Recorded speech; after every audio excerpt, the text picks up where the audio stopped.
السلام عليكم، ازيكم حبايبي؟ عاملين ايه؟ يا رب تكونوا بخير. النهارده هنعمل حاجه بديل للرز، بس اهم حاجه ما تنسوش تعملوا اعجاب للفيديو واشتراك في القناه وتفعلوا زر الجرس.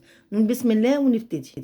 معانا كوبايتين شعريه، ومعانا طماطمايه مبشوره، ومعانا عود قرفه خشب، وورق لورا، وحبيتين حبهان، وفلفل اسود حصى، وثلاث عيدان اللي هي القرنفل او المسمار. نحط طاسة على النار ونحط معلقة سمنة. لما تسيح هنحط كوبايتين الشعرية، وممكن نحمرها من غير سمنة خالص. أنا ساعات بحمرها كده من غير سمنة، بس إيدك تبقى فيها على طول عشان كلها تاخد لون واحد. أفضل أقلب فيها كده واخد من تحت لفوق علشان ما تتحرقش من في تحت، ومن فوق تبقى بيضة. نقلب كده لغاية ما ناخد اللون الحلو اللي احنا عايزينه. بعد كده هنروح مطفين عليها النار وتشيليها من على النار خالص عشان ما تتحمرش من تحت.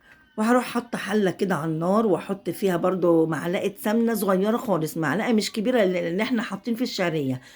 وهتسيح، واروح حاطه بقى فيها البهارات بتاعتي، الحصى، القرنفل والفلفل الاسود الحصى، والحبهان وورق اللورا وعود القرفه. هقلبهم كده اطلع الروايح والزيوت اللي فيهم. بعد كده اروح حاطه عليهم الشعريه اللي احنا محمرينها. هديها تقليبه كده معاهم تاخد الطعم بتاع البهارات. بعد كده احط عليها الطماطمايه المبشوره، وهديها برضو تقليبه.